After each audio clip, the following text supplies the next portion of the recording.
In 1868, the Chicago Board of Public Works, a board that was in charge of all infrastructure in the city, proposed the idea of building a park that was west of Milwaukee Avenue and south of North Avenue. They held a meeting for this prospective park, and sitting in that meeting was the current alderman, Charles Wicker. Charles and his brother Joel would go on to buy 80 acres of land in 1870 and lay out a subdivision with a mix of lot sizes that all surrounded a 4-acre park that was built as a result of that 1868 meeting. That park today still sits here and is formerly known as Wicker Park, and is still the center of the neighborhood to this day.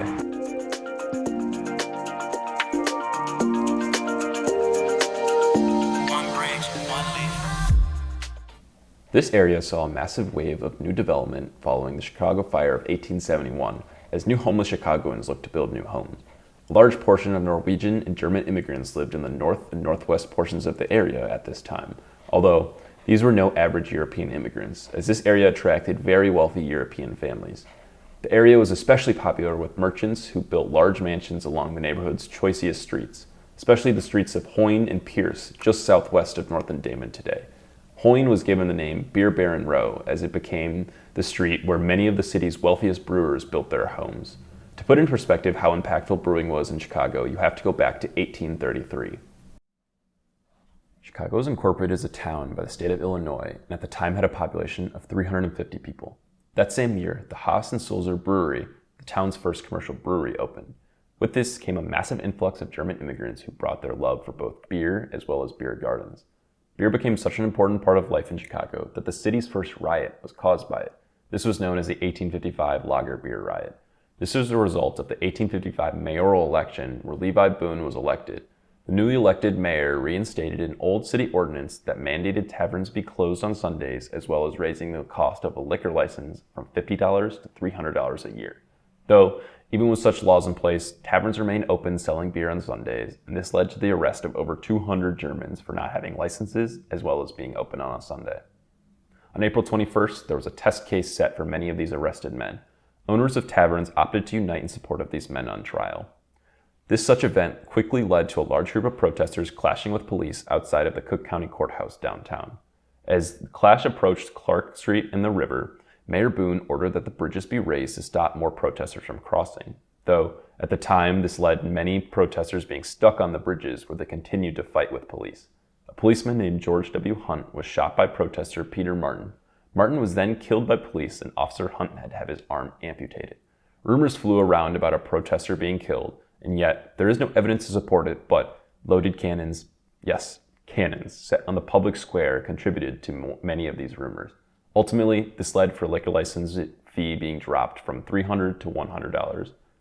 So, why is any of this really important? Well, it really just shows how economically and culturally impactful the brewing industry as well as liquor retailers were to the city at the time.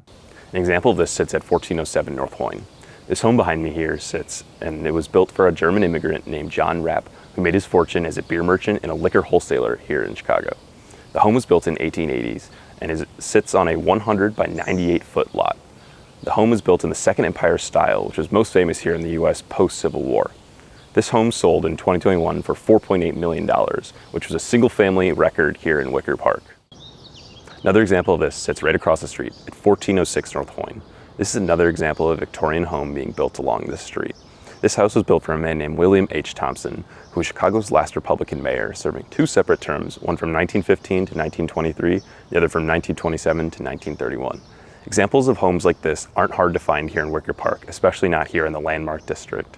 These are all built by German and Scandinavian immigrants who shaped the city into what it is today.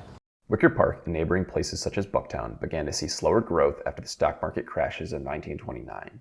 The area really began to see growth again after the Kennedy Expressway was finished in 1960, though the freeway broke up a large portion of the neighborhood and made the area much less desirable. Several urban renewal projects were undertaken to combat urban blight, and disinvestment in the communities continued, though, as banks began to redline the area despite its easy access to the loop.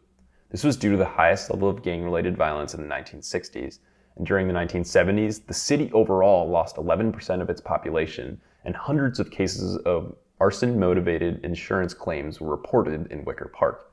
A large influx of people, though, began to be priced out of neighborhoods such as Lincoln Park and Old Town, and they began to move in. In the 1980s and 90s, a new wave of young professionals and artists moved into the area. It was attractive to them due to its close proximity to the Loop and lower rental and property values due to it being west of the expressway. Then came the early 2000s, with major development coming down Milwaukee Avenue, and it shaped what we truly know as Wicker Park today. A great example of this sits at the intersection of Milwaukee, North, and Damon, which is filled with upscale shopping, restaurants, and art galleries.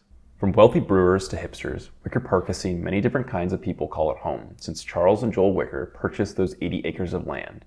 The one thing that has stayed the same, though, is its historic homes and buildings. From Victorian mansions to beautiful Greystone three-flats, it's easy to see why people keep being drawn to this area. Now, post-pandemic times have seen a new wave of people searching for homes here. Due to there being more space available compared to neighborhoods such as Lincoln Park and Lakeview, the older homes that they see bring non-conforming lot sizes, which has been in high demand since COVID.